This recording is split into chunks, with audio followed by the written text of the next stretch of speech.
Wow, okay. I didn't get an error message, so I guess that means we're live. Professional, I know. This is the Protect Your Neck podcast. Of course, I'm your host, Dan Tom.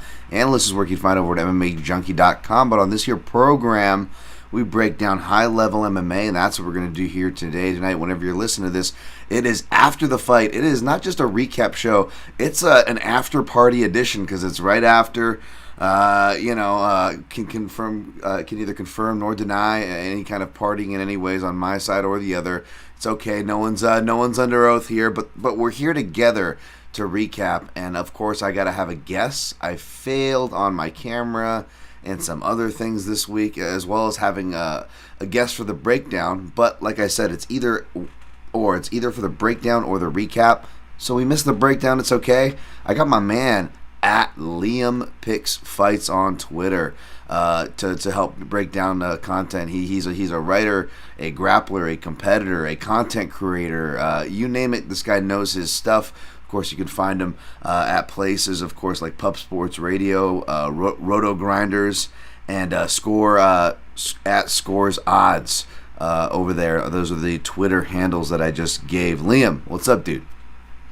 Dan Tom, what's going on, my man? I say it all the time. If anybody follows me on Twitter, this is my favorite MMA analyst, so it's very much a pleasure to be here. I'm truly happy to break down these fights with you. I thought it was overall a great night of action. You know, it was one of those fight cards that built up to a beautiful crescendo and then just ended with a whimper. But I did feel like overall we got treated to a great night of fights. And truly some interesting betting opportunities. So I'm happy to break it down with you, my man. Thanks for having me. Dude, it's been awesome, man. There's plenty of people, like I've been saying on my show, that I'm due to have on. Probably people ahead of the queue, and I don't worry, I will get you on. But this was a kind of a impromptu thing, and on that list, of course, was my guy Liam here. So, Liam, you were telling me an interesting story about your shirt before you get going. That actually would be perfect for right now while I get this post going live so we can get some more people to join us in the chat. Hopefully we keep it positive in there, and I'll definitely give you guys shouts as well. Regardless of how you did tonight, we're gonna go over it all. Liam, take the Absolutely. floor. Yeah, man, I just want to give a shout out. My man Blake Perry, he actually won. If you guys remember the Bellator Hawaii cards, there was a huge upset to start off the night, and it was my man Blake Perry came through with a big upset, beat one of the Cooper brothers. He was a plus 750 underdog, and I had him on my show for an interview where we discussed, the fact that I trained with him in college, and I knew him to be an extremely hard worker, and I had actually went back and watched all the fight tape for him and his opponent, and I realized that he was more experienced. He just had a lot more fights than the person he was fighting, and he had been finished quickly by one of the other Cooper brothers in the past, right? He came up on the Hawaiian regional scene. So I thought that they were kind of looking for a setup fight and thinking, hey, maybe this guy won't be able to hang. But I try to tell people, my man Blake Perry, when most people look for a way out, he finds a way in, and he did a great job that night, came back from some adversity, some damage to his face, and was able to get the choke. And he's got a big opportunity coming up on Fight Pass as well. So just wanted to give a big shout to my man. And I knew that you would have some love for the Hawaiian MMA scene repping. So that's what I'm trying to do, man. Yeah, man, the Hawaiian MMA scene is a real deal. Records can be deceiving over there because a lot of them have to fight each other, obviously, the way it works. But you kind of breed, you do breed some tough competitors in an already tough scene. Man, great shout. Yeah, we're gonna. We'll recap the same way we break things down, at least on this program. We'll go from top to bottom. We'll save all excitement for, that way the big fights get the excitement, although we'll talk about the main event, right? There's definitely a lot of mixed feelings about that. Just real quick off the top, as far as this show goes, for people piling in to the chat, we're getting some people watching, some likes already, some people were waiting. Cool. Feel free to pop in as we talk here. But yeah, I guess we went 9-2-1 overall, which is good ratio there, right? It could have been 9-3. We'll talk about that. O'Malley and Munoz, depending on what you guys had and where it was going. not too much. You never know, but you know what I mean. I have some opinions. Perhaps Liam does too. 0-1 in the straight play, 2-2 in props, and the Alex Pareja long shot, even though he wasn't in it, just used that bow and arrow, little scenery there. Of course, that failed in the beginning. I didn't even realize it did too, because I was like busy in the beginning of this card, kind of coordinating food, and I was like, oh yeah, I didn't realize, Muniz Hall didn't go under, which we'll get to. But yeah, let's go from the top. Israel Adesanya defeated Jared Cannonier by unanimous decision. Let's see the scorecards here. I don't know if it was. I believe it was 50-45 and 49-46. Yes, sir. Yeah. I don't know which judge had it which way, though. Did you have it scored a particular way, a strong opinion, and, as far as the result goes before we talk about bets and analysis? I think that 4 rounds to 1 is the score that makes the most sense to me. I thought round 3 was a Jared Cannonier round, but I think that to give any other round to him would be, let's say, generous. I jokingly said on the Pub Sports radio stream, Jared split decision. It just would have been the absolute trifecta. I think people would have lost their minds. So that for me was more of a joke than anything. I think overall it was a pretty easy fight to score for Adesanya, although it was not an easy fight to stay awake for. Truth be told, here on the East Coast, my man, it was a fight where you better have had something else to do, or maybe some food waiting for you in the kitchen if you wanted to watch that whole thing and keep your eyes peeled, because it didn't really have an air of finality hanging over it. It kind of felt a little bit lackluster from the jump. Yeah, I think about round 3 is kind of when I tuned out. It was almost like Adesanya kind of and it's been kind of a theme with some fights, maybe another fight we'll talk about, and it can happen, right? You let someone back into the fight, right? We see it happen a lot, and I don't know how much I want to argue, Cannonier's scorecards effectiveness, or his windows or glimmers of hope in the later rounds. Not enough clearly to win the fight. But yeah, Adesanya obviously came out with the Undertaker thing, and he seemed like he was, the way he was talking, he was very intent, whether you want to say for his career because he needed the finish, or, the kind of the way I was looking at it from a stylistic standpoint and therefore betting standpoint, it was going to, a finish perhaps was going to come to fruition there. And if it, random finish came the other way for Cannonier, I laid the under for that. And part of me was going to stay away from the under, and, I know I should have, but listeners of this program know I said I was going to, Liam. I said I was going to lay at least 2 units. So I figured my night was going to come down to the main event nonetheless. I guess I always account for losses. I never expect to have, major killer nights. But we'll get to the things that did hit. But thankfully, the things that did hit, saved my butt early. I didn't need it. So I guess it hurt a little less. But it was still not entertaining nonetheless, right? The way the fight goes. And I'm a technical nerd, too. I love the counters. I could see what he was doing. I could see the difficulties. I could, A for effort, which I think most people wouldn't give him. But it just, I'm not going to tell, backseat driver over here and say, this is what you should have done or this or that. I'm just saying that I saw what he was trying to do, and props for trying and didn't come out to a finish. And I know he credited Cannonier for a lot of the things he and his team did right. John Crouch, I'm glad he gave John Crouch a shout at the MMA Lab.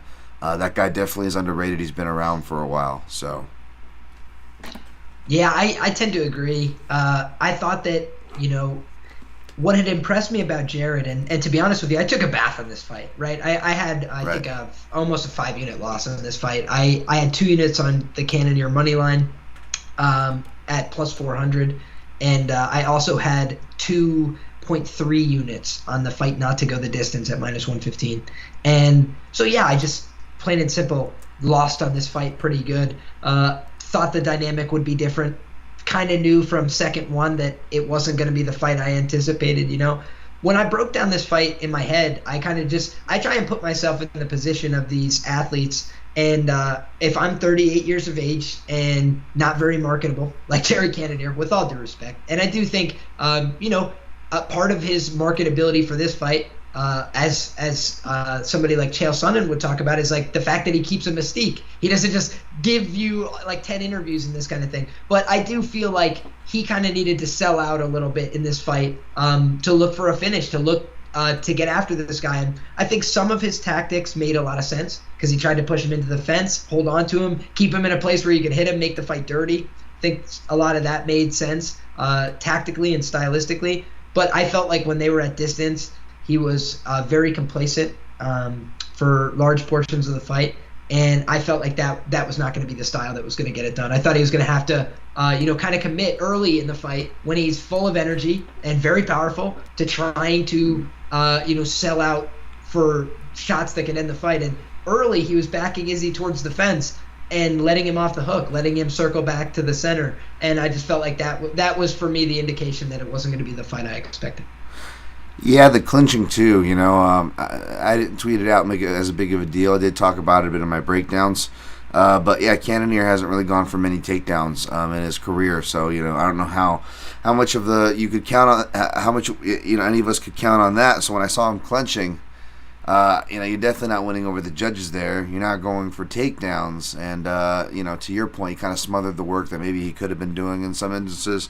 Again, not to be backseat drivers, but we're breaking it down, man. We're breaking it down. Real quick, I just want to say this is episode 316, Austin 316. I just hear the Stone Cold playing in my head, which is apropos because everybody had like pro wrestling walkouts. This from the start of the card to the very finish, right? Well, I think they had a bunch of WWE representatives sitting front seat, so maybe that was like part of the design of the show type of deal. But yeah, it did feel a little bit WWE-esque in the walkouts, and like you mentioned, from that very first fight, I thought the Jessica Rose Clark walkout looked like something right out of a professional wrestling scene. Yeah. Yeah, man, right from beginning to end. I just feel bad for if the winner is like the winner gets like Vince McMahon, like a creepy offer, from Vince McMahon. You know how those go. It's like, can you do this, but in my bedroom. What? Oh my gosh! Sorry, I didn't realize that Vince McMahon he's there. On the outs. Yeah. I don't know if it was him or the rest of the business, but I heard they were front row. He just had like a creepy heart stare, like he's just stuck there from the plastic surgery. He's like, and almost like not as bad as Mel Gibson's when they showed him getting his buzz level going early in the card. I don't know if you saw that, Liam. I didn't catch that, but I could imagine a lot of celebrities show up to these shows, and it's probably their first time watching a fight. So bless their hearts. Yeah, it's great. Chris Pratt, by the way, speaking of celebrities, was not impressed. He seemed kind of pissed. He definitely doesn't seem like an Adesanya fan. They had him on the post-fight show. He was just like, yeah, I was hoping Cannonier would fuck him up. And I was like, whoa, Star-Lord. Easy. Hey, I mean, shout out Chris Pratt. I felt the same way, brother. Tough night for us. Yeah, I appreciate him being, candid, right? Yeah. Hey, I you know what I'm saying? Just if you didn't enjoy it, say it. I thought Jared was gonna get the American Dream. That's what I was hoping for, man. I was like, this guy, he moved from and he's gonna get the American Dream at 38 years of age. This was my idea for the fight, but wasn't to be. Yeah. I had Izzy TKO for a unit plus like 140 or something in the under. So it's funny, these swings in gambling, right? Like if I didn't add the 2-unit bet on the under, that's a 2-unit profit. Or if Izzy TKOs him, even if he TKOs him, at the very last 30 seconds of the fight, so where the under misses, that's another 2-unit swing, right? I mean, the crazy swings in this game, what you do take, what you don't, and so forth and so forth. Can't even speak. That's late. Sorry, I'm getting some water. That might help. Jeez. I agree, though, man, because I thought that the under would be a hedge for me. Like, I thought the fight not to go the distance was, like, accounting for, all right, Izzy's just faster. He's the better guy. They're going to spend this at 25 minutes at distance. Somebody's getting caught. Wasn't to be. Yep. All right, let's push on. It was still winning night nonetheless. Just over profit. I'll take it, man. That's a winning night to me. Avoiding the shower scene from American History X, as I put it last podcast. They didn't get me this time. So There we go. I'll take it. Phrasing. Let's move on to this next fight. Alexander Volkanovski defeated Max Holloway via unanimous decision. Predicted him to win by decision, but I guess I, like many, expected a more competitive, a more competitive fight, which is why I didn't hate anyone betting Max. Heart was with Max and the Hawaiians, of course, man. But as an analyst, that you got to try to be as unbiased as you can. It's always hard, right? I just felt like Volkanovski would leave the builder on the job site without any building supplies, and that's kind of what we got. I don't know how much if it was Volkanovski hitting the faster button throughout the fight, because people can do that. I think it was just his really good boxing. I think if you want to accuse maybe Holloway of being slower or the mile stuff there, that's definitely subjective stuff y'all can play with. I'm not hating. I just want to make sure that the credit goes on that technical boxing of Volkanovski and his jab. Liam, thoughts on the fight, results? Do you have any bets? What's up? I only missed on actually no, I gotta admit I took a live bet on Pub Sports Radio on the under 4.5, so I did take a whiff on that one. I was up pretty good on the night, so like you talk about, as the night's going, sometimes you make different decisions based on where you're at. I was up pretty good, so I was like, okay, I'm gonna take a flyer on this because I've been thinking about it all week. I still have access to a plus 200 on the under 4.5, and to be honest with you, every other part of the fight played out how I thought. I just thought that Max was going to go down, and more power to him, more credit to him. The guy is so tough. I can't believe that he took those shots. I can't. So God bless him. He's a stud.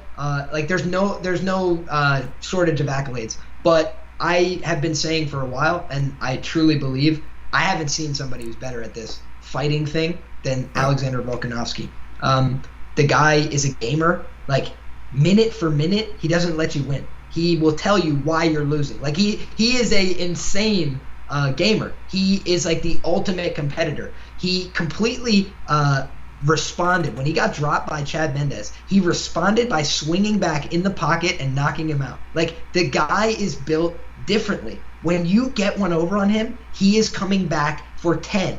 He is you get him in a submission, he 10-8s you. He is not about to play games with anybody. He is trying to put a stamp on every exchange, every round. And for me, that was the ultimate difference maker. Is I don't think that Max can put the one he was landing one shot at a time. Nice one, spinning back kick to the body. But this guy is fairly durable. And he's just so committed to his craft. So if you hurt him with something, he's going to run like a rugby player, full speed at your chest, and pin you to that fence. And what are you going to do about that? Nobody can do anything. He is the short king, the ultimate legend among short kings. I love this guy. He's got the reach beyond belief. So he's out there outboxing somebody and sticking, moving. And he made Max dance to his tune the entire fight. He would move, Max would follow, he would dice him, he would move. He would follow, he would dice him. And it was just a clinical performance. I thought Max was going to go down, and more power to him. He's a stud. I had 3 units on Volkanovski on the money line. I had 1.85 units on Volkanovski to win inside the distance at plus 333. And I had basically about 1 unit worth of parlays that did both end up cashing for me, which I was happy about. I normally don't fire on parlays, but there's a couple people that I wanted smaller exposure to, and I felt comfortable with Alex, so I used him as a base, and I played him with Macy Barber as a parlay, so just a 2-legger there, and then I did a 4-leg parlay of Ian Gary.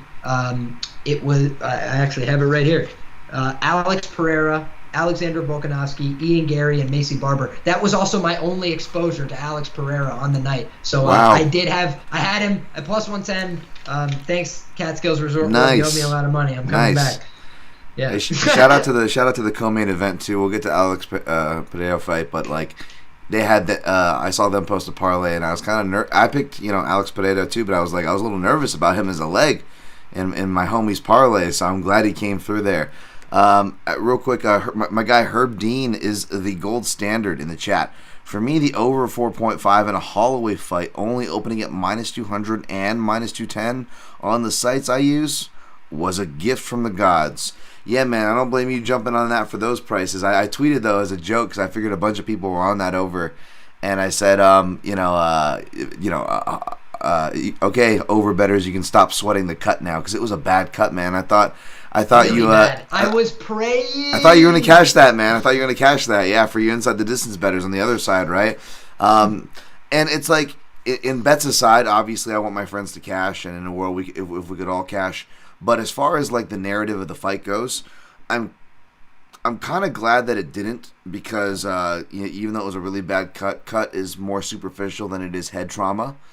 And I didn't want the door left open again for people to disrespect Volkanovski and be like, yeah, but, Holloway had an argument in the second fight, and then some people to be as egregious to be like, he had an argument in the first fight, and then he got cut, and then we could have just had a whole thing, Those right? Those people didn't watch the first fight. No, yeah, totally, yes, totally, yeah. But you know what I'm saying? Like, you just wanted some finality here. So, for that reason, I'm glad that it wasn't stopped and we saw it was the boxing. And that's kind of why I threw a little joking pushback on the speed narrative. Not that it wasn't true. Volkanovski has been fast, and Holloway, it's not that Holloway is super slow, but he's definitely not super fast, especially amongst his contemporaries at featherweight. Volkanovski Yair was way faster than him. Yeah, way faster. Exactly, right? And Yair worked on his hooking counters because those are the kryptonite, stylistic kryptonite for Max, and sure enough, Yair had more success than most of us, Max included, realized, right? So, so that, Volkanovski, just kind of stylistic kryptonite in that sense. And you look at Max's style, and he's always exceeded expectations for me, and I don't know if it's because I try to, counter the bias where I'm like, I kind of steer away from the guys I like, right? As a teacher, I don't know about you, Liam. I know you spend a lot of time, doing the martial arts and competing in them. I don't know how much time teaching, or teaching younger students, kids even. But for me, I'm almost hold a higher standard to the ones I like because I want them to do well. So I don't know if it's a little bit of that with Holloway, but I feel like this was kind of a long time.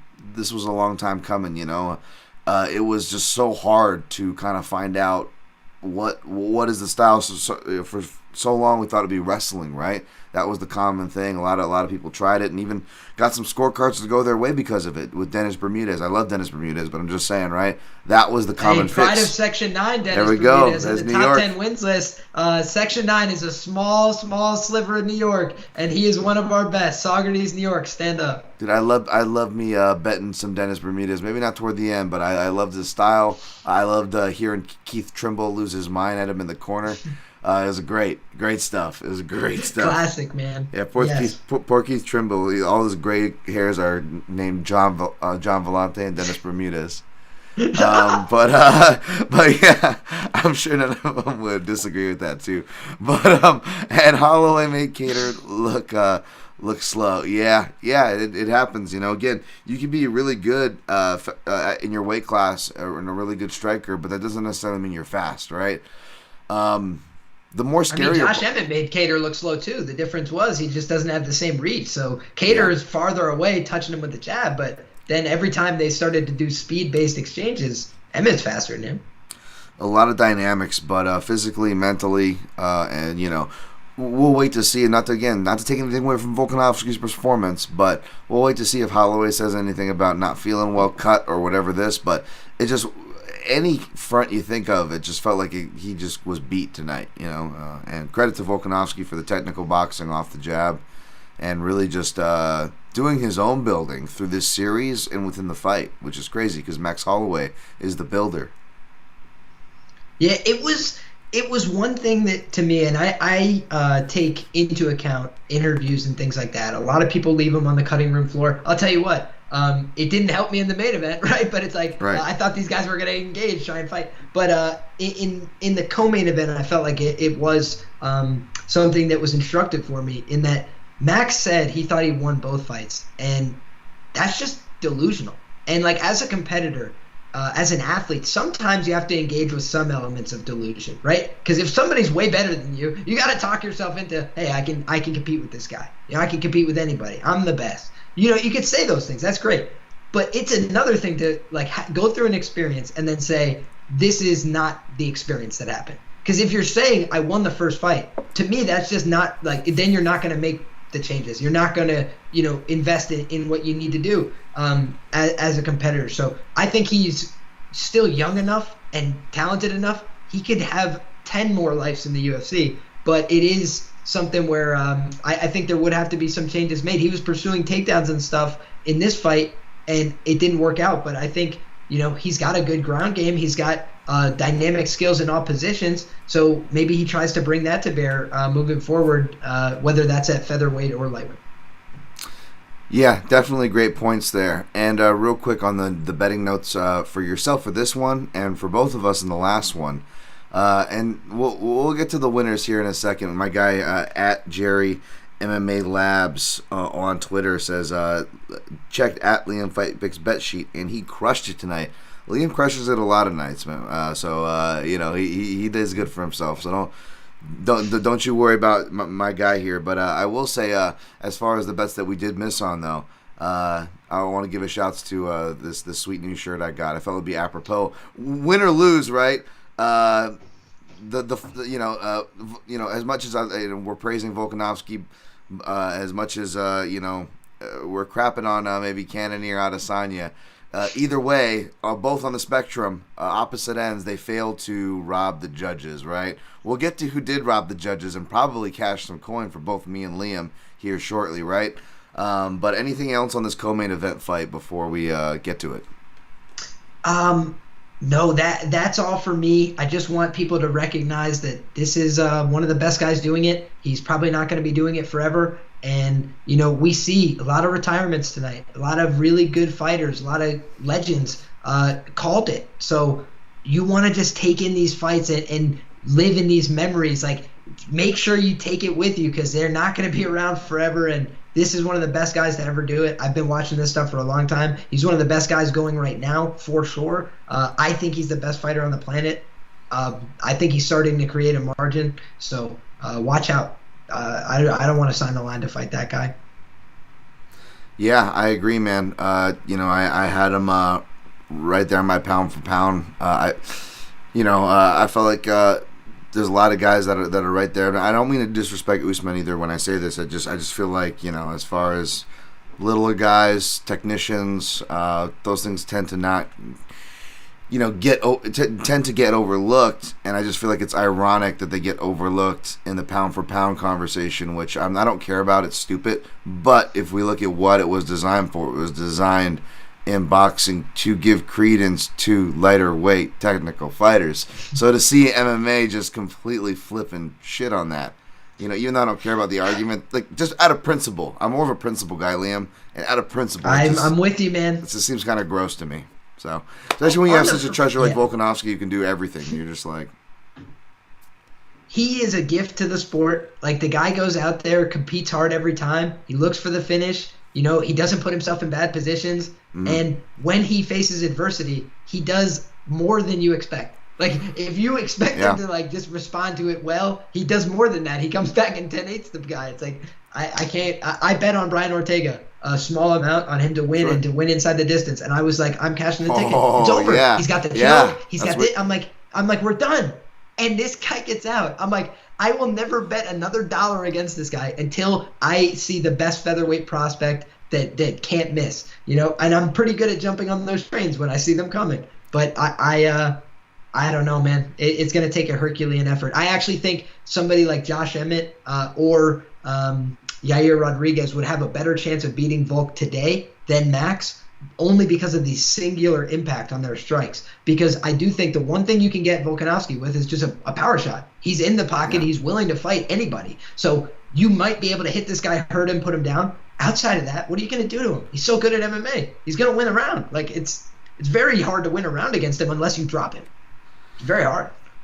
Yeah, I think I think that, part of me, it's like, okay, it's going to be, you got to find the Dustin Poirier, Max Holloway, where you got to find his first fight at 155, especially if it's for a title where they push him, into the very best. He's got all the hype on him now, right?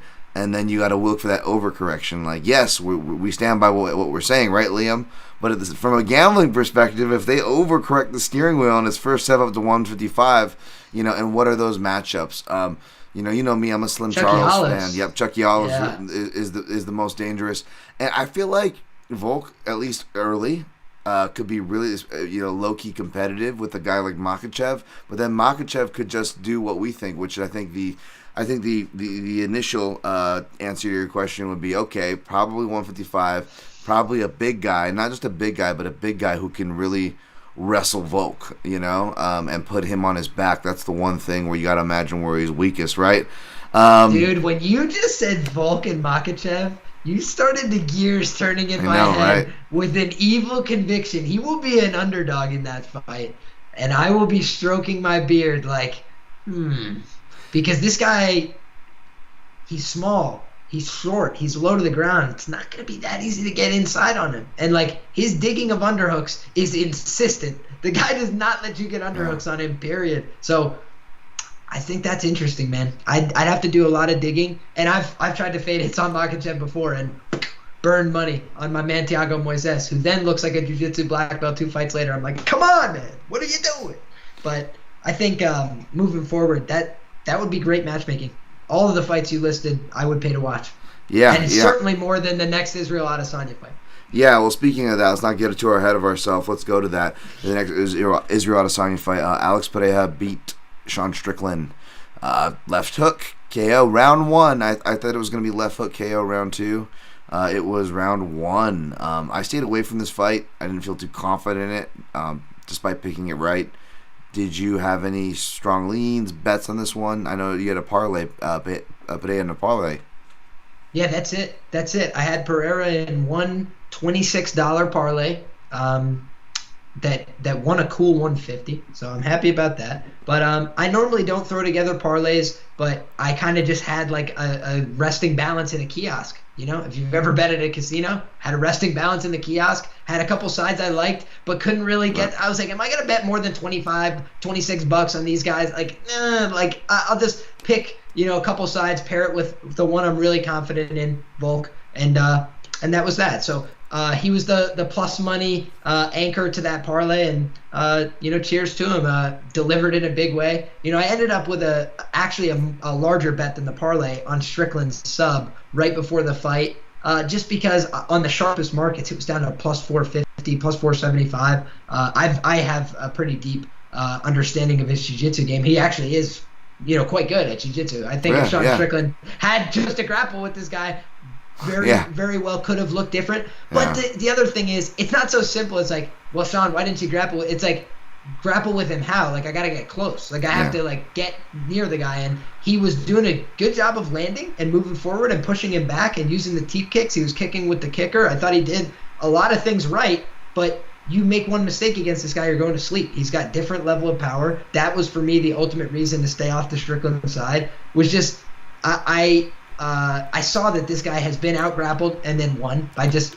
insta-starching Michailidis, who gassed out trying to grapple him. And then in subsequent fight, Bruno Silva's got a freaking brick for a head. If you guys have ever watched his fights, like, the guy is made of stone, and that fight for me was also instructive. Even if it goes to a decision, he can out-kickbox you. So I thought that it was very live that Pereira would win the fight by KO or decision. But I also thought it was the hardest fight to cap on the card, because the guy has very little experience. There's not a lot of tape in MMA. So maybe he just gets worked over in the clinch. But again, we didn't even get there because the guy's power is earth-shattering. Yeah, I'm totally a guy that's usually picks the experience over the hype, right? But this just, I couldn't help but see the left hook KO. And I like you bring that up, as far as obviously take him down, but how you got to get close to him. It could be a fighter's intention, and it might not happen. Is a huge point. And on that same path, almost as strong a point, because I saw people criticizing corner game plan, and I said this going into it, like, why picking against an Extreme Couture guy or Eric Dixon guy or whatever. It's like I've done that before. It's my job to try to pick these fights, and set the bias aside and be professional about it. But I told you guys, you guys know me. Eric's number one for me as far as corner guys go. But you can have anybody in your corner. You know, a lot of these fighters. It's up to them ultimately. And a lot of these fighters are cowboys in there. You know what I'm saying? And Sean Strickland is that. You know, he's gonna do what he's gonna do. He doesn't care if his defense is awkward. He's gonna keep doing it, and he has, right. Like, who's gonna change that? So I would be. I say that in his camp's defense because that was something I was saying even going into this fight. Like, be careful. It's not just as easy. Like what Liam said, just take him down. Especially a guy who offensive double leg shots is not something that really comes easy to him. He's done them before, but it's not a regular thing that he pursues. It's usually like opportunistic. Like, he's got Uriah Hall hurt and then goes for it in the small UFC Apex cage, right? So not something you can count on as like, this guy's going to go out there and just, like Nick Maximoff and just shoot takedowns like his life depends on it, right? It's not the same. Yeah, different guys, different styles. And Sean is just not a guy who wants to bring his grappling to bear anymore. He prefers to strike with people. It's just like, it's obvious from watching his fights, But I also think I described him as a sadist. The guy likes to just get out there and, like, if you're hurt, yep, he's dragging you along. He's like, come on, buddy. Like, I want to beat you up more. Like, stay in this. Like, and he did that to Uriah, like you mentioned, by picking him up with these, like, double underhooks, like, scooping him and, like, dropping him over, just, like, barreling through him. He was just more physical. And honestly, Uriah was broken mentally in, like, the second round of that fight. And he was just, like, being walked through the exchanges. So it was, for me, the kind of thing where I couldn't rely on Sean here, because even when he's doing well in a fight, like, he'll let somebody back into it on purpose. On purpose. Watch his fights. He lets people back in. Jack Marshman is like, oh, you take a hell of a punch. He's like laughing and joking. He's too lackadaisical to fight somebody with this kind of like nuclear level power, and you feel confident about it. Could he have won this fight? Yeah, because that's the other thing is, like, I thought he was winning every minute up until he lost. Like, I thought he was doing well, landing some shots. But the ultimate difference was Sean Strickland can fight for 25 minutes and never land a meaningful blow that hurts the guy. That's the truth. Like, this was a fight where one meaningful blow changed everything. And I do like to look for people that are dynamic, that can finish a fight as part of my capping, because that's like half of these fights end by a finish. So I'm like, I just want to be sure, like, can you give me both? Like, can you do something? Drop the judges, make it simple. Right. Take it out of Dirty Sal and the gang's hands.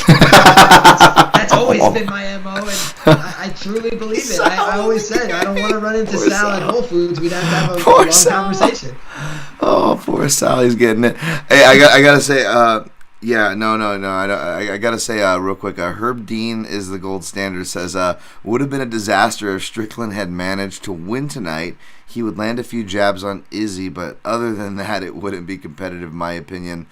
Pereira will be at least somewhat competitive. Before I get to his next thing here, I was going to ask you, Liam, not so much who do you have in that fight. I don't want to start a breakdown of that now, but what do you think the line's going to be? If maybe they've opened one already. Who knows, I think they did open one number. Okay. So I have Twitter notifications on. I think Best Fight Odds or one of these places sent a opener -200 Israel Adesanya +170 to come back on Alex Pereira, and I can tell you if that number holds, I will certainly be on the underdog. Yeah, me too. I just worry. I know it's going to tighten up.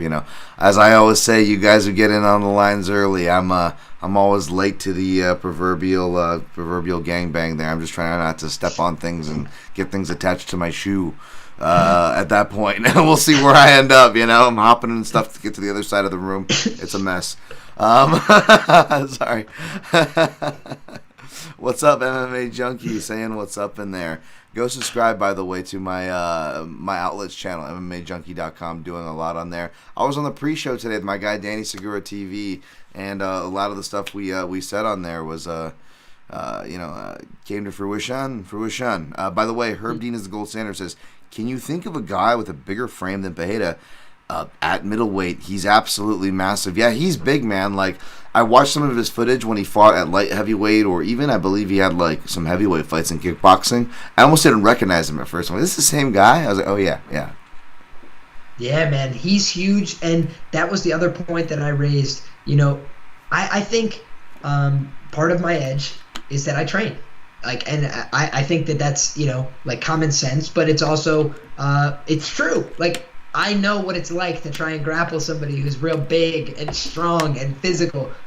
That's hard. It doesn't matter if you're way better than them. Yeah. It's like, there's things that, like, I can tell you for sure, I would much rather go with somebody who is like one notch below me in skill level and not a good athlete than somebody who's five notches below me in skill level and an insane athlete, because you're just going to have a harder time. So I think that this guy is eminently hard to grapple because of his size, his width. Like, he's just a weirdly built guy. He's got a huge back. Those kind of guys are just, trouble. So look at what these people actually are and what they're going to have to do. Sean Strickland was going to have to, like, wrap his arms like this and keep his head up. It's going to be very awkward.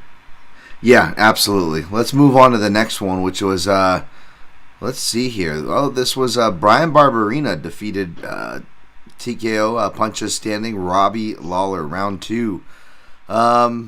This was, I know, man, pouring out for Robbie. It sucks. I feel bad picking against him, and I didn't bet against him at least. Although, grats if you cashed any Barberina tickets out there, not hating. But yeah, I picked Barberina by round 2. I got cheeky and I put like cut stoppage. I don't know why. It's not anything high percentage to count on.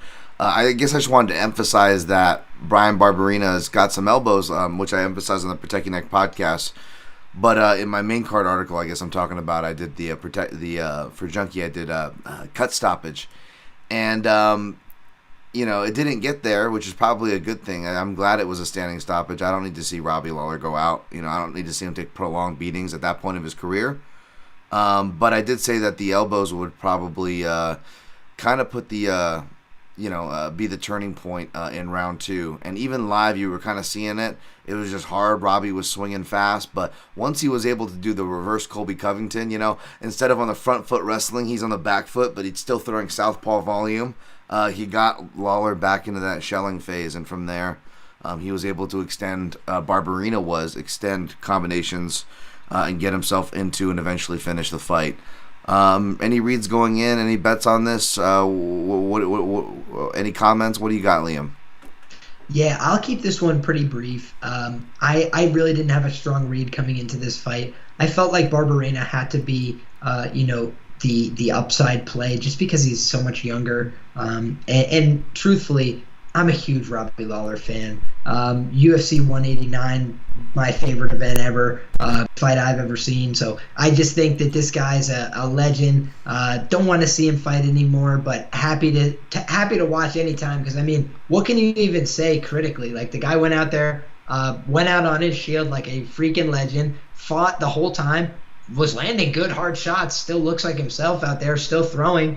But the problem was, ultimately, he had a guy out there who could take shots, and he took the shots and he kept answering. And I think that, like you mentioned, it's when Robbie Lawler stops throwing that the fight got away from him. He stopped throwing back because he was getting hit with shots, and you can't do that, because if you stop throwing, the guy's just going to overwhelm you with volume. And you really hit the nail on the head, which, watching live, it was clearly happening. He was going to the body, bring Robbie here, bink, and he'd hit him clean with that elbow every time. And I just thought that that was unsustainable. He also was hitting him with elbows in the clinch, and he basically figured out, okay, I can hit both hooks to the body, I can hit my overhand right, I can hit my left hook, and I can smash him with elbows whenever I want. And he just then unloaded with those shots against the fence, and it was a formality at that point. Absolutely. Herb Dean, as the gold standard, says Lawler looked much better here than he did against Diaz. I will say he looked good in both. For Lawler at this stage of his career, he looked better than expected. And more importantly, he looked like he wanted it, right? We heard that and saw that with Cowboy a little bit before this. I didn't see, correct me if I'm wrong, I didn't see Lawler put down his gloves, right? So he looked like he wanted it, which was great. I will say, though, kind of just, like extending the exchange, extending the thought of what Herb Dean, is the gold standard, they were saying in the chat. I will say, just physically, and man, I'm the last guy to critique. I'm getting there in my late 30s, but like Nick Diaz came in with a full dad bod, obviously, when they fought, right? much love to both these guys and respect, but I'm just saying. And Lawler, he came in, he was the last on the scale, and I'm like, is that just Lawler kind of being lazy? Not lazy in the bad thing, but like, he's a veteran. He's like, I'll get to the scale when I get to the scale, which is totally cool hearing that, right? Or was it a hard cut though, right? And, he looked like he was pretty trimmed down when he cut, and then he put back on for sure. And I don't know what it was. I mean, you got to be ultra critical here, and I was being, so keep that in mind for the caveat here. But it's just, whether you're in the gym, right, Liam, or you're, being critical on fight tape, you got to get critical with, like, watching someone's body shape if it changes here or there, right? Especially when you have such a long-standing sample size with Lawler. And something about him, again, I still think he looked good. I'm not denying the point there by her, but I feel like he looked older tonight, man. He looked older tonight.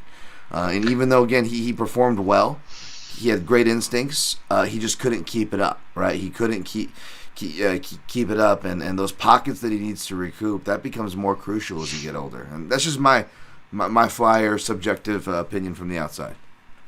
Yeah, and I mean, what happened to Matt Brown? I was at that fight in Columbus. Kind of just ran out of gas. It's not hard to land on Brian Barberena. That's the truth. He's very easy to hit. So even if you're an old legend, you can go out there and throw and land. But the problem is it's too easy. So they're throwing too much and they're landing too much and they're not leaving themselves with a full tank of gas. And, it just becomes at a certain point, Robbie kind of needed to get him out of there, and he was selling out for it because he knew, I can't keep going like this. I'm not going to be able to go for 15. Yep, absolutely. All right, let's go to the next fight. I don't know if you had anything on this, any strong opinions going in, bets. Ultimately, it would have been a push because Sean O'Malley versus Pedro Munoz, or as my guy Bismarck would say, Pedro Munoz, went to a no contest. I had O'Malley by decision as a pick. I didn't make any plays on this. I was scared. I feel like the value was there on Munoz all day, and I feel like I don't know if we'd get as good of a line on Munoz, but I may go the other way next time. I know a strong leadoff, but I'll hand it to you. What did you have going into this fight? Yeah, so going into this fight wasn't my strongest read. I kind of felt like, I actually love it. I was at the sports book in the morning, so I just took down notes as I was going through, and I send it to my friends. So I had said at that time, favorite or pass, sharp number trap, in my opinion. And that was what I had pre-fight. And now that being said, I was like I told you, I was kind of at a position in the night where I was very plus money. We'll talk about it when we get to that point of the show. But I hit an insane round robin on submission props tonight, and it was something where for me, I thought that he was kind of drawing into a thin win condition because his boxing was virtually non-existent in this fight. And I'm talking about Pedro. He really couldn't get to the target with his punches. So he was left with an array and an impressive array of inside, outside, lead leg, rear leg. He was hitting every leg kick you can imagine. Yeah. But it also looked like O'Malley was taking him okay. And it looked like it was the kind of fight where eventually the volume and the boxing of O'Malley was starting to translate a little bit more than the leg kicks of Pedro. But I think it's an interesting fight to run back because Pedro, if there's anything that could ever convince him he should have to wrestle, it's this fight. It's like he kind of saw how this was going. He gets maybe a redo. It's like I would then be committing my camp to wrestling and trying to take this guy down. Because the guy has very, very good jiu-jitsu, and he never gets on top of anybody. He never even attempts to grapple with anybody proactively. So I think that that's a mistake, and, his career could pass him by with him never really attempting proactive grappling if he's not careful. And I think now that he's seen how this fight was trending, maybe that's something he could try and change for the rematch. But honestly, I don't need to see this fight again, personally.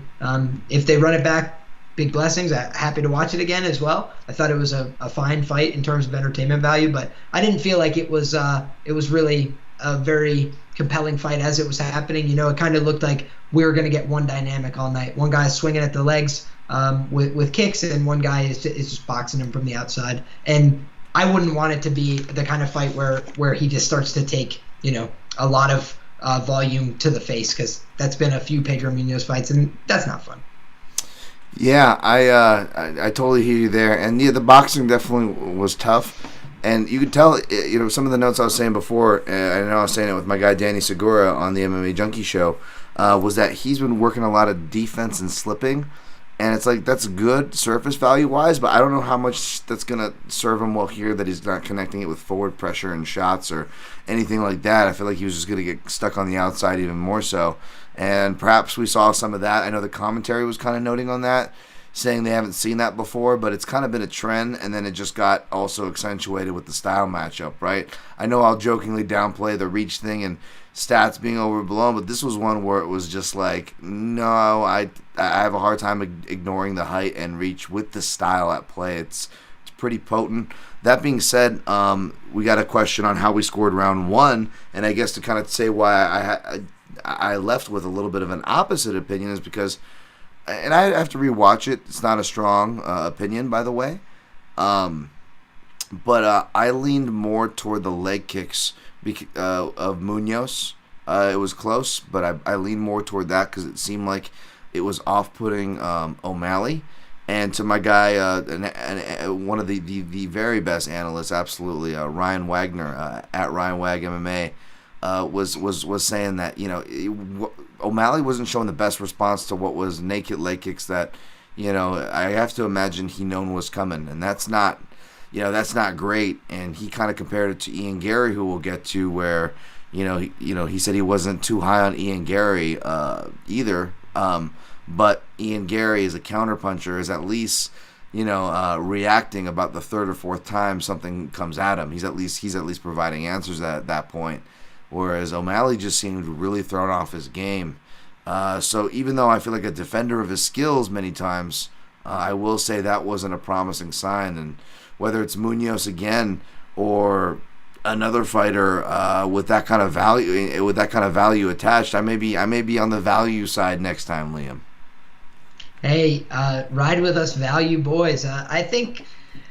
Yeah, for me, I did end up getting to a play on Pedro right before the fight. I was just tailing somebody sharp that I knew, fired off on it. I was like, hey, let me see what I can do here, and ended up getting the money back, right? Also, shout out to my friend, the Bane Davis. Yeah, he hit me up before the fight. We got in a bet on Pedro to win by knockout, and we ended up voiding that one out there as well. But hey, I think that Pedro fought a good fight. He did what he could. I thought he did win that first round on my scorecard as well. I did think that things were trending in the wrong direction by the time that the fight eventually was called. But who knows? Who knows? Because it's a fight. And the other thing I'll say is I thought Jimmy Rivera was going to box the ears off of Pedro Munoz in the rematch. And it turned into a different fight because of the low kicks. He completely blasted him off his legs there, and Jimmy couldn't box. That was kind of what was happening to O'Malley in round one, but O'Malley kind of had the answer a little bit in round two. He was doing a much better job. So I think that for O'Malley, it will be about trying to figure out how to operate on the front foot or how to operate better on the back foot and pull him in because he's got to change something about the dynamic. He was walking onto a lot of the leg kicks. Yeah, absolutely there. And I want to say, man, I totally biffed and missed the shout section, so I'll probably make up for it next podcast, Liam. But yeah, shouts to Ben the Baines. Met a bunch of people that night, bunch of people in the gambling industry too, man. It's just so great when we can come together, and I don't want to go into it and name everybody and add to the FOMO for those who aren't here, because I know that stuff is real. I get a bit of that myself. And I was glad I got my antisocial ass out, Liam, because you're a guy who's really positive in this community. So I know you appreciate this message, and I know you appreciate knowing that a lot of us names got together and couldn't get along and enjoy company more, man. So hopefully more collaborations like this, man. I appreciate you coming on to my show, and we'll get on with the recap here. Absolutely, man. True pleasure. And I always say, good guys rise. I truly started, like so many of the listeners of this show, just as a guy listening to people doing these shows. And I had been betting for a long time, since I was, a little younger than you're supposed to be, and having fun, always only betting on MMA. And, over time, I've started to love sports betting as a concept, as a way of attacking markets, let's say. But that's something I've kind of matured into. It just started for me as, like, I'm a fight fan. I like betting on these fights, and I think that there's room for everybody in doing this. You can be somebody that wants to be a professional gambler. You could be somebody that wants to have $5 on the line on a UFC and just say, hey, I want to bet on my favorite fighter. There's nothing wrong with either of those things, and I think more gamble responsibly, as you should. And other than that, good guys rise. Just keep working hard, and good things happen. Absolutely, man. Absolutely. Before we move on to the next fight, just a real good question I want to verbalize, because I think I may try to ask this when I talked with a judge, hopefully sooner than later, whenever my ass can finally get out and reach out, hopefully after this week now. But, my guy Herb asking, always wondering how judges score checked leg kicks, and I do wonder about that, right? Not just if they see it and yada yada. I'm assuming that they're looking for it and are educated enough to look for it, but beyond that, you're educated enough to know what it is, and you see it. Okay, obviously you don't score it for the leg kicker, but do you score anything for the person doing the checking? Even if it looked like, because it can be damaging. Yeah. Ask Chris Weidman. Yeah, exactly right. So very, very interesting there. And next fight that probably is it saved my butt. I don't know about yours, Liam, but Jalen Turner defeated Brad Riddell via guillotine choke. I'll be honest, I'm going to set you up for this one, because I'll be honest, I actually missed this. I was still kind of had my head probably on my phone more than I should have. Didn't realize the fight started. And next thing I know, my girlfriend, who, because I think she just came over a little bit before this fight, so I'm probably getting settled with the dogs, right? Not fully focused. And she must have been focused enough on the weigh-ins, or not on the weigh-ins, on the announcements, because she goes, look, like something's going on, and all of a sudden, Jalen Turner's got a guillotine on him, and I go, babe, I bet this. I said this would happen. And she's like, and she goes, babe, he's putting his spider eggs in him. Oh God! Playing off the tarantula nickname. I'm like, you just walked in, like hurt. I'm like, that's why I love you. You're making weird jokes on puns off of their names already, and you just walked in the room. Hey, that's how you know you got to keep her. Yeah, there we go. And the tarantula, Mr. Turner. He definitely Riddell got caught in that web, man. What were your thoughts going in? Did you have any plays? Maybe enlighten me and the audience. How the hell did he even get in that guillotine? Man, I could tell you, first and foremost, if another fight that we're going to talk about later had ended inside the distance, it would have been like another 20-plus unit swing, because I had a parlay on the fight not to go the distance, 2.5 units on this fight not to go the distance, and Duplessis and Tavares not to go the distance. And so didn't quite make it there on the parlay, and they absolutely went to war. So I literally cannot be mad at those guys. Either one of them, Duplessis, Brad Tavares, thank you guys. You went out there. You've both fought absolutely valiantly. So truth be told, just faceplant L on that parlay. But otherwise, 5.75 units. My biggest bet on the card was on Jalen Turner on the money line here at -115. He had too many anthropomorphic advantages. Brad Riddell's making a quick turnaround after an absolutely brutal fight with a friend and teammate. That was kind of a really big setback for Brad career-wise, in terms of him moving forward as a competitor in the crowded 155-pound division, right? And you got to think about, from a UFC standpoint, right, leading into this fight, from a promotional standpoint, Brad Riddell is a very fun fighter, and guys like me and you are going to know who he is and how talented he is. But the average fan looks and they go, this guy's got a bunch of decisions. He's kind of undersized at 155. This is the truth. And the guy's been in war after war, just like classic fights. But it's been against the Jamie Malarkeys of the division. If you're having bangers, drawn out classic bangers with Jamie Malarkey, Jalen Turner can finish you. Period. Like, that's a fact. Like, if you're getting hurt by the guys that he's running through, he absolutely ran through Jamie Malarkey in that fight. So for me, Jalen Turner had a lot of advantages on paper,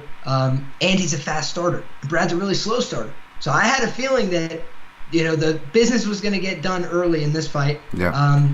I had an untracked play on Jalen Turner to win by sub in round 1, 15-1. I had Jalen Turner in a round robin of submissions in round 1 or 2 at plus 950 to win by sub, slammo. And then I had a fight ends by sub for a little over half a unit, like 0.68 units, Nice. plus 600. So this was a cleanup for me. I took my friends at FanDuel to the cleaners. On and off the books you won, it sounded like there. That's awesome, man. That's awesome. Yes, Yeah. For me, I said it, and again, I think me not being very confident right now, to be confident on a pick or a play says something. To bet a prop at half a unit in general is a lot for me. Usually it's somewhere under half a unit for props.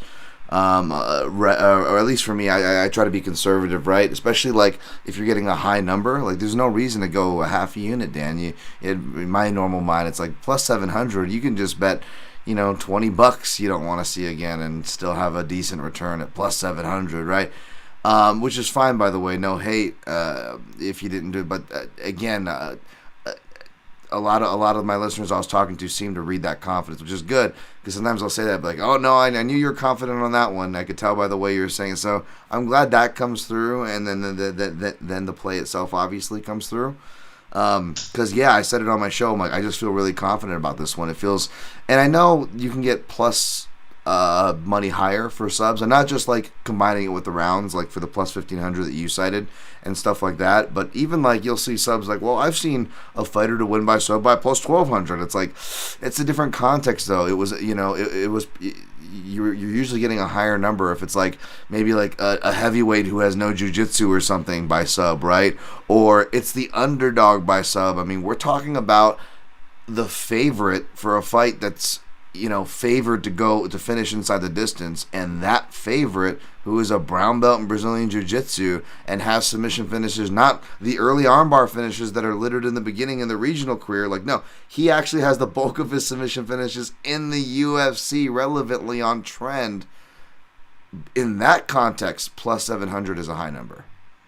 Yeah, I feel like I need to buy a Jalen Turner t-shirt at this point, because the man has shipped me more than one bag.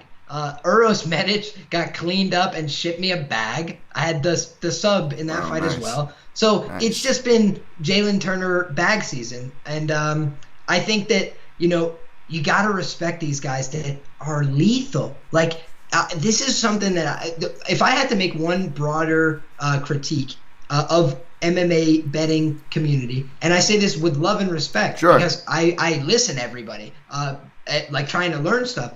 The one common thing that I noticed is people writing off somebody because they're like a dangerous finisher, and I'm like, wait, why would we do that? I was like, that doesn't make sense. Like, truthfully, like, if somebody could finish a fight at any point, that's a great asset to have, because then they could be worse, right? I don't need the better fighter now. They could finish. They could be losing. I don't need them to win every minute if they win in a minute, if they win instantly. So these are the kind of things that I look for as advantages, because the truth is, Jalen Turner shouldn't have been minus 115. He should have been minus 200 or minus 155 or minus 175, like where bookmakers opened it, right? They opened minus 175. It was the public that sent it in the other direction. I watch that. I pay attention. Because if the bookmaker tells me something, that means one thing to me. If the public tells me something, that means a different thing. And normally on a UFC pay-per-view, lines are pretty sharp. Notice how many favorites won tonight. Yeah. A lot of them. Yeah. Lines are sharp. Yeah. So you're going to have to recognize that sometimes, the ball is gone. Maybe at minus 170 or whatever he closed at, the margins would have been a little more thin. But there was points in the week where it was just a no-brainer entry on these kind of advantages. Like, you can't get somebody who's 8 inches taller and 7 inches of reach and 5 years younger, and you just can't find that. It's like that, you got to hammer that. So And, It was the and hammer. that length plus skill, I talked about it in Rachmaninoff, a submission read I had, and I don't know if it's because we grapple Liam, but you talk about that edge, right? Like for me, most of my prop hits, my best ones seem to be submissions.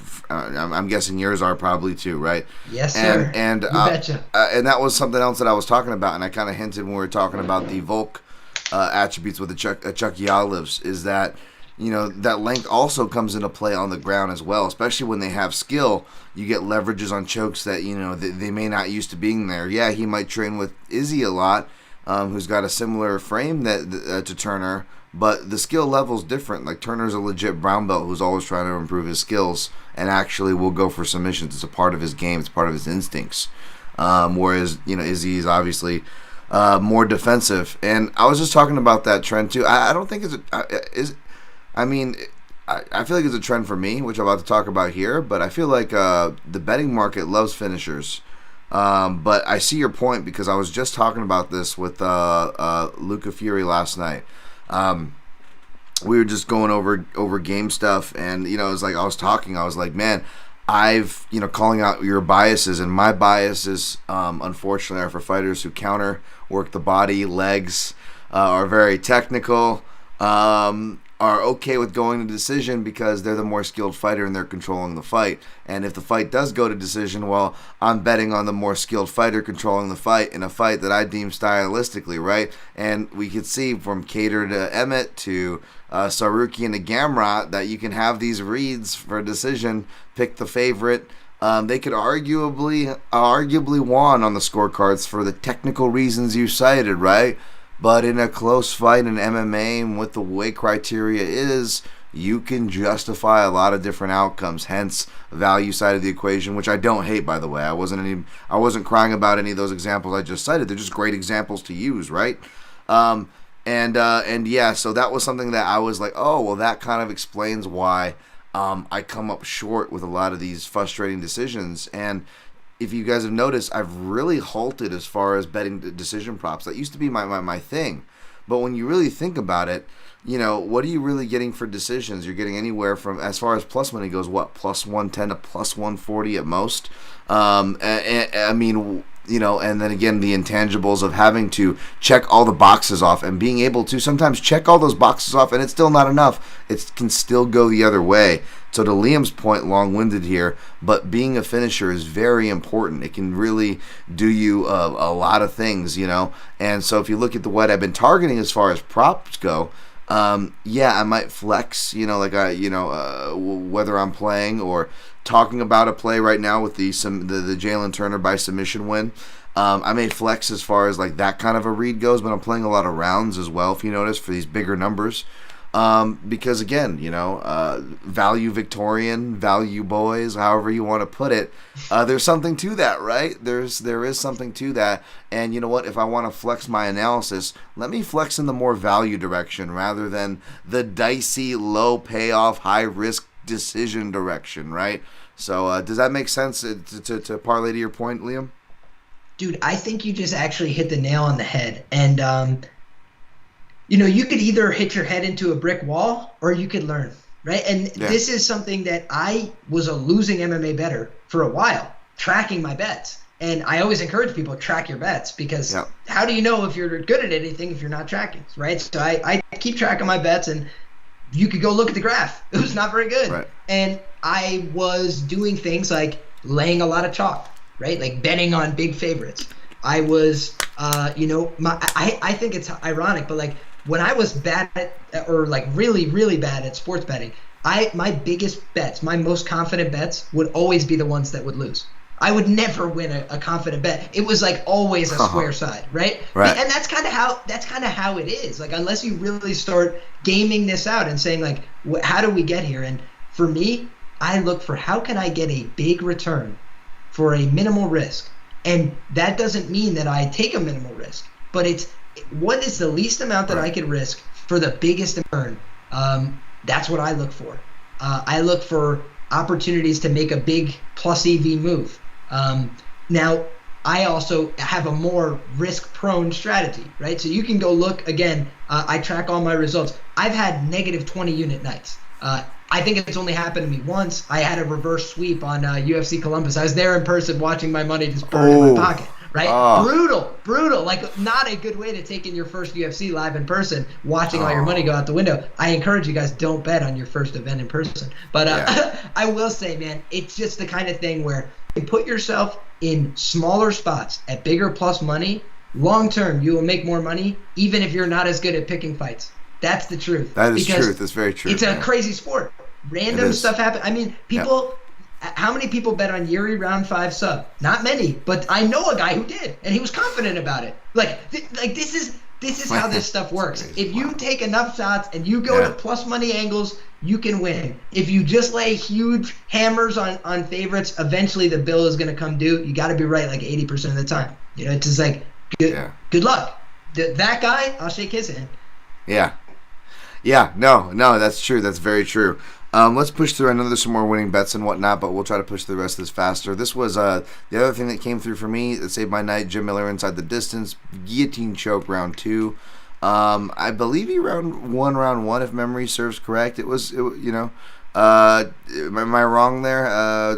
Did he have an argument for round 1? I know it was a bit competitive. No, he got tagged a few times as well. Definitely on the outside, had a hard time getting in.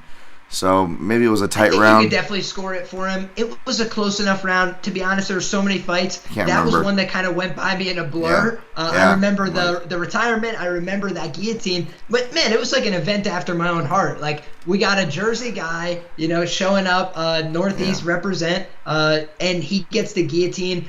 My coach, jiu-jitsu coach, used to train with the Miller brothers as well. Oh, wow. So absolutely shout out those guys. Stud performance from Jim Miller. That guillotine was very tight, and Cowboy needed to flat back himself, did not do it in time, and that's the bill. That's when the bill will come due. He's a good grappler, but he made one positional mistake, and it's too late. Once you start thinking like, oh, I should do it, now it's too late, because Jim at one point was not in an optimal position to finish. They're both on their hip, right? And the guillotine is my favorite move, so this is one I can speak to. It's like, if you're both on a hip, you can finish, but it's very hard. I'm like, where am I going to get my squeeze from? I can't get leverage off the ground. I can't push into them. I can't really control them. But then Cowboy tried to come up on top of him, and that's actually going to just make it worse. Then Jim's sitting on a hip, pulling into it. It just became brutal fast. And thank you, Cowboy, for the memories, man. A lot of great fights, but it's Jimmy Miller signing that 4-fight extension, and he's going to UFC 300. Right, and it's not to S on Cowboy or Cowboy fans or anything like that, but I do believe this was the optimal outcome, because if you look at it, one guy clearly still want. They're both old dogs, granted. They both are in the winners of their career, granted, but one guy still wants to go. The other guy, to his own admission, doesn't. So it would have been a shame if Jim Miller takes a last-minute fight when the UFC pulls the contract stuff and leaves him in no man's land, which he technically still is now that this fight has come to completion. So I hope the UFC does the right thing, keeps him on contract to UFC 300 regardless of what happens, and just gives him the option to decide if he wants to fight or not.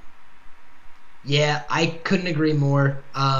It did just look like that, I felt like even still in this fight, Cowboy looked to be a little bit better at just range management. He was landing the kicks from the outside, but it was not a spirited effort from Cowboy, truth be told. And that's just the way it is, difference between Cowboy and Robbie, substantial, right? Spirited effort from Robbie. Didn't turn out his way. Nobody could criticize that.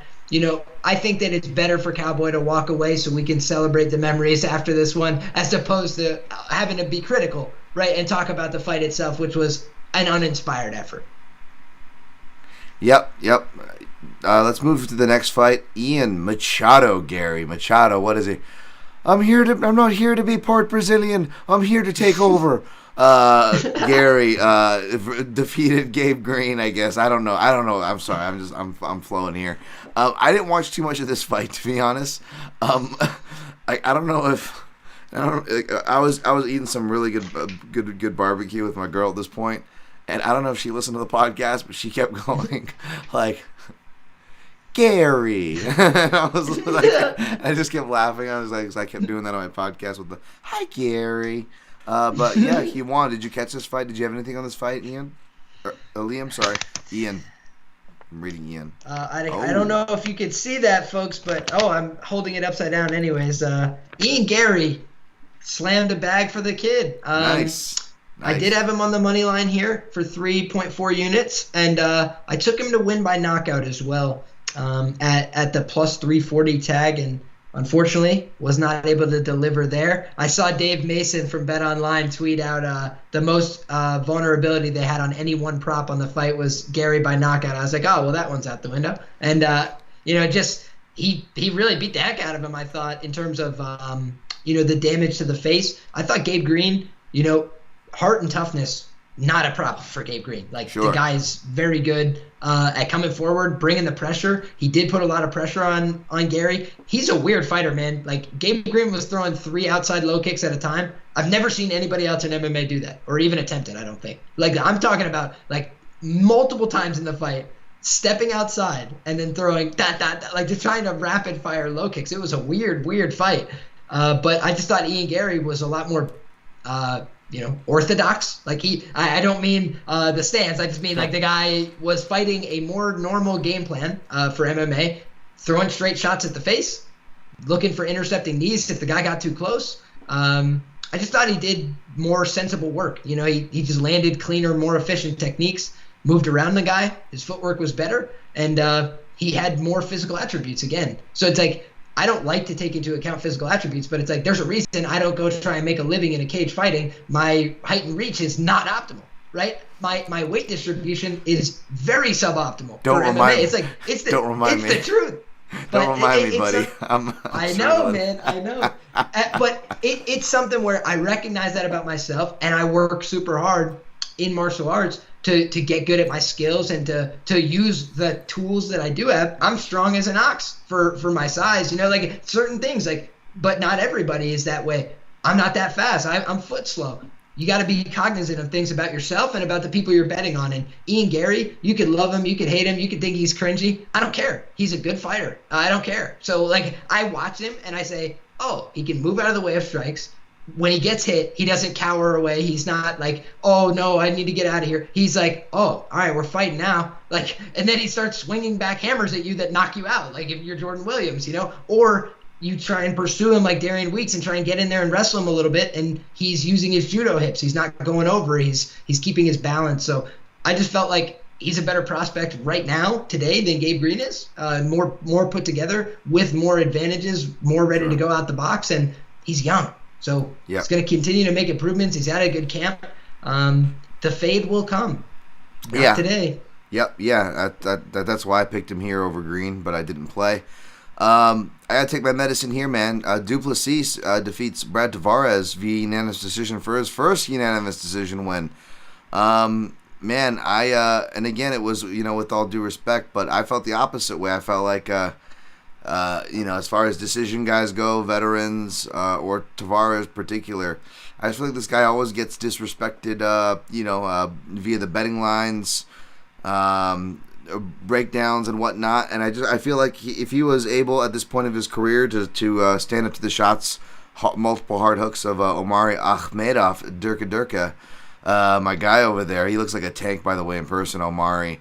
I felt like my guy Brad Tavares, he could withstand it, and I was right on that, but kind of like Paiva last week, another dog on the undercard I took a shot on. Like I was picking like the guy, the builder, the deceptively more experienced building decision guy over the opportunistic, I need to finish early guy, right? But what happened was the builder guy, who usually gets off to a bad start and builds late, both those guys got off to a good start, and it was almost like Paiva and with Tavares, like it almost like threw them off or something. And he he didn't willingly do it, but you could accuse him of letting Duplessis back into the fight. And Duplessis, even though his body language was doing him no favors, his improvements and his potency in his punches kept him more than alive in that fight, man. And I was betting. I'm biased in multiple ways for Tavares, but I scored it for Duplessis. No issues with the score. Yeah, I would tend to agree, and almost reluctantly so. I let you know before the fight Yeah, you showed your that receipts, man. You showed your work. yeah, and it was a fight where the reason I ended up getting to the other side is because when I think of Brad Tavares, I'm like, if you are trying to grapple this guy, you're dead. And what does Duplessis come out and do? Like a 6 IQ fighter. He's out Yeah. there just shooting takedown Yep. after takedown. Yeah. But truth be told, and I did call this on the live Pub Sports radio stream, I thought that he got hurt to the body by one of the early shots thrown by Brad Tavares. He threw like an uppercut to the body, and Duplessis was like running in to try and hit him, got hit with that uppercut to the body, and he was like, it's time to wrestle. And he just started wrestling. It did not look good. It was sloppy. He got taken down. Brad, he looked good on top. He looked fine.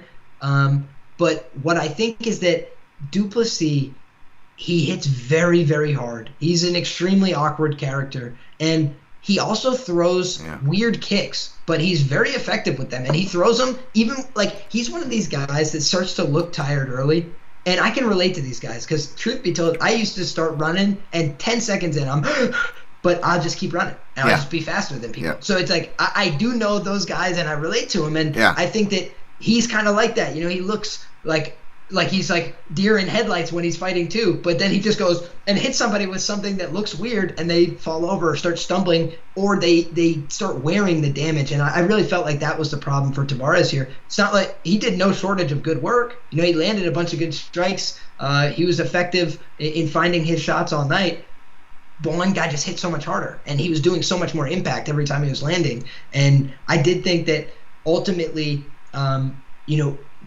if I could say like one thing that I think would make Tavares a better fighter is just to find a finishing position, to find something that you could try and like impose a fight-ending sequence with more frequency, because the guy he's no shortage of physical skills. He comes in, he looks great. Yeah. He's big and strong, and he's talented, and he competes with everybody. Nobody really blows this guy out the water. So I just think finding that one little edge of dynamism where he could put a fight to bed, especially if he gets to a good position, I think that would be a world of difference for him, because he's such a good fighter, man. And I think the next fight for Brad Tavares, whomever it's against, is probably going to be a wonderful betting opportunity when everybody's ready to write this guy off and say, oh, Brad Tavares, he just got beat by Duplessis. That guy only had 2 fights in the UFC. And you can already start to hear the narratives forming. It's fine. I can't wait to bet him again as an underdog and to bet him to win by decision. Yeah. Glorious cash when it happens. Yeah, and by the way, again, Liam's always a good dude, shows his work. And in my breakdown, I said that, if you got Duplessis at the opener or dog money, or close to it, that's a different story. You did, my man. But when I saw the line just completely flip, where he opens minus 130 and I got Tavares at plus 143, that's over $1 in flippage territory. I mean, the value. Someone said, the value argument. You in a close fight. You were on the dog, and I'm like, yeah, thank you. That helps, but at the same time, I'm also a winning bet's a winning bet, no value in a losing bet kind of a guy. I'm also a bit on that side of the school as well. But yeah, I definitely could justify the shot I took, but that was definitely a worry. An underdog that wins round 1, I think, is plus EV. I truly believe that if you can find underdogs that win round 1, especially if you have access to live betting markets, that's an extremely plus EV move. Right, and it was really weird because, Tavares was one of the dogs I picked, but he opened as a favorite. So, I feel like I technically only had, one underdog maybe this card, which was weird, as far as, people who opened as an underdog. But yeah, man, congrats on that. Hopefully my guy Brad, is not too down on it and can see the adjustments. I know Coach Eric Nixick is probably already, kind of has the dynamic down. You can even hear him calling for it. We needed more volume. Like, he knew what they needed as far as in the corner there. Next fight, Andre Muniz defeated Uriah Hall via unanimous decision. I'm glad I didn't pull the trigger, and I got priced out. It wasn't that sexy even at plus 250, but it was plus 175 by the time I got done recording my podcast as far as round 1 sub. And it wasn't for Muniz's lack of trying, and this wouldn't have mattered because the under never hit in the main event, but this was one of the unders that didn't hit in my long shot parlay. But the guy I picked won, which was Muniz. Any bets going into this one, Liam? Thoughts? So the line kind of got away from us here a little bit. Now, certainly in hindsight, looks very, very clear. Like Muniz was the side, right? Like he completely dominated the action. But there is always that chance that he could have been knocked out. He was underneath for about 15, 20 seconds, eating hard strikes to end the second round. I still thought he won the round, but just as like a piece of the Uriah Hall backers puzzle, he did get some opportunities, and when he had them, he fired off some shots. But respectfully, I thought that was more of a try not to get finished type of performance. One of the trends I've noticed is that if somebody's submission line opens at like a -110, run away. Just run away. It's done. It's done. It's cooked. Yep. Bet the decision and move on. It's just like because you're cooked on that. It happened to Gunnar Nelson, and now it happens again with Muniz. I truly believe those are trap spots more often than not. They'll offer you plus 200 on Rodolfo Vieira by sub or whatever. And so if you can actually find value on these sub props, that's good. But if you're having to just like Paul at that for me is tough. And so the -115 was my sign to stay away from this fight personally. But Andre Muniz on the money line, clearly the side after the fact, right? I think that if you got involved on the Muniz decision line at plus 600, that was a great plus EV bet. I did identify it, like I knew that it had value, and I didn't play it. I don't know why. I'm sitting here after the fact, like I probably should have played that. But that's life. And also, I saw Muniz earlier this week at -250 on BetMGM, and I was like doing a little bit of chin stroke and whatever. I wake up the next morning, is -315. I'm like, oh, okay, so ship sailed. Yep. It happens. All right, last two fights, I'll read them both off. You tell me if you had anything on them. Jessica I was defeated by Macy Barber, which brace your ears. I forgot to do my my Macy Barber last podcast, where all she hears every time I talk is just like, "I'm Macy Barber, I'm the future."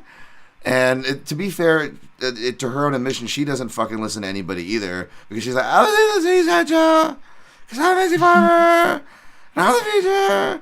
I'm just like, oh god, shoot me! And my poor girl, Jessica Rose Clark, got armbarred by Julie Jastoryalenko. I didn't bet any of those fights, thank goodness. No offense if any of y'all did. What do you got on those fights, Liam? Before we get out of here.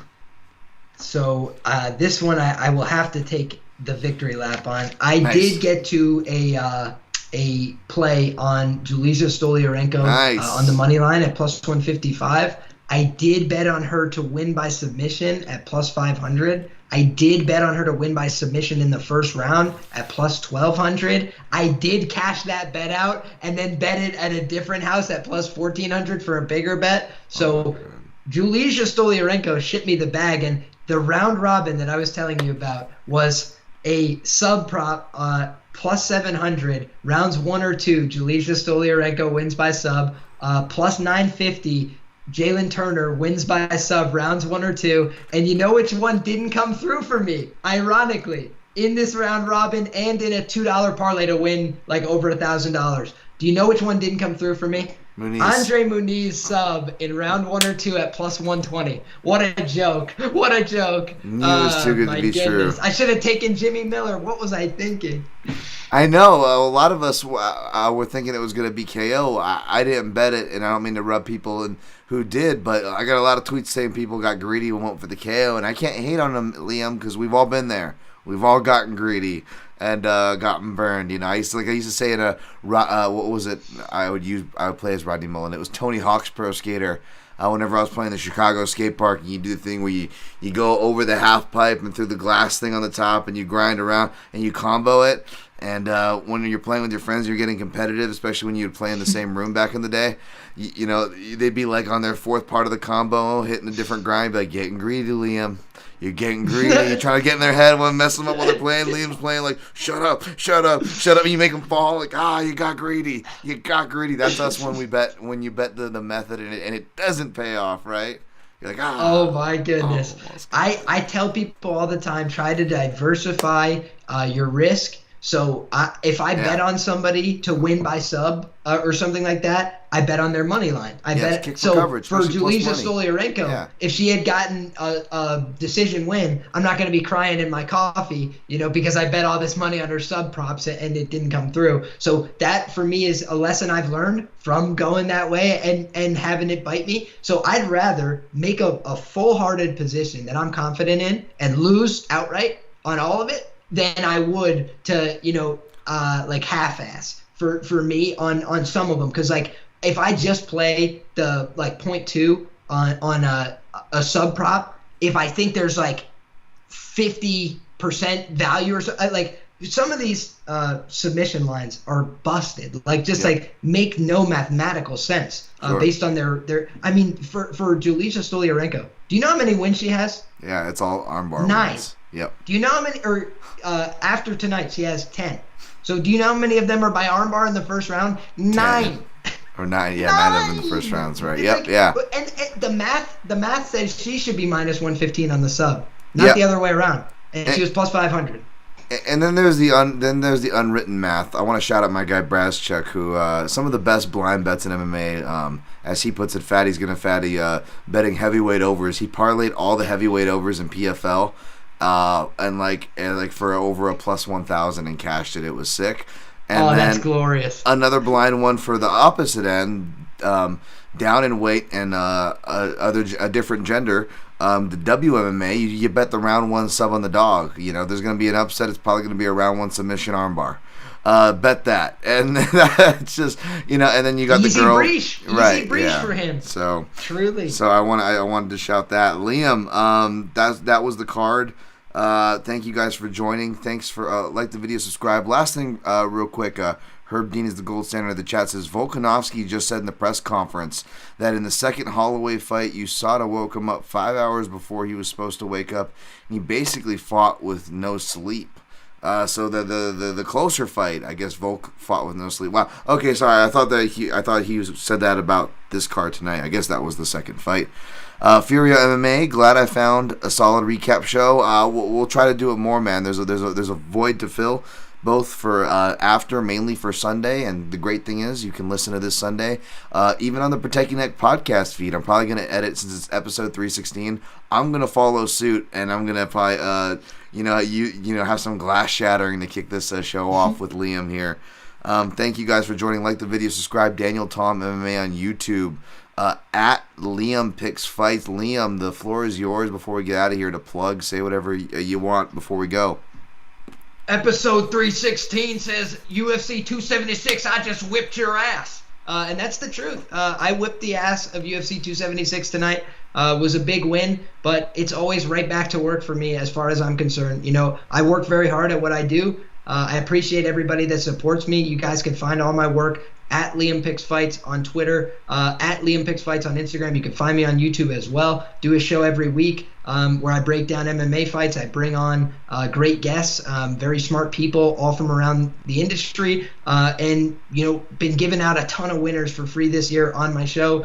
So truly appreciate everybody that stops by and checks it out. And every time I'm always going to bring my best. But truthfully, I started by learning from really smart analysts like my man Dan Tom over here.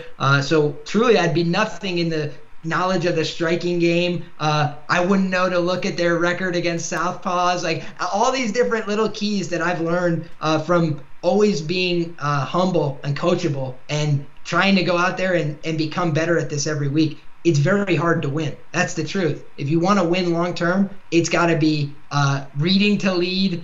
You've got to be smarter. You got to get more information, and you got to always be learning from your mistakes. So if you had a tough week this week, it's no problem, because good guys rise. Right back to work, I always say, and I'm not going to rest on my laurels. Straight back at it, and we'll do it again next week. I'm going to go for a 10-8 round next week as well. Man, why didn't WWF/WWE get like real grapplers and good guys like you, Liam? Instead we had like guys who like drove drunk behind the wheel more than they wrestled, which was Stone Cold. Like he was intoxicated. He talked in the third person. Like now that I think about, Stone Cold Steve Austin. If you don't subscribe to this channel, Stone Cold Steve Austin's gonna do to you what I did to Vince. Then I'm gonna go down, get intoxicated, drive your kids home from practice, and make them listen to NPR. What do you think about that? God damn it! Yeah. Stone Cold's rolling through this episode. Yeah, if you don't want Stone Cold to drive your kids home drunk and do other bad things, go follow my guy at Liam Picks Fights. Follow me at Dan Tom MMA at the PYM Podcast on all social platforms. I'll give you guys shouts by name for the PayPal donations. Appreciate those. Secure links in my link tree on social platforms, or mixmartials.com that supports this here show. There's also click-throughs for like crappy companies there that if you want to go click through and shop. No extra cost. Kids kick back to this here program. Just appreciate all the love and support. It's really kept me going. It's been some hard weeks for a lot of different reasons, and I wear my heart on my sleeve, unfortunately. Like, I saw a bunch of people this week, and like, I love it, but it's like, it's bad when people are like, hey man, you okay? Like, I'm fine. So I appreciate the love, really. I'll give proper shout-outs and a proper recap of this crazy fight week as far as like the outside of the fight stuff. Liam, thank you for joining me for the fight stuff inside of the octagon. I'm glad we made it out alive and with some ducats in our pocket, especially in your case. Hopefully the rest of you all did well and were able to protect your neck. And on that note, since I already stepped on the outro line, I'm just going to get out of here. Peace. Well, finito and bro.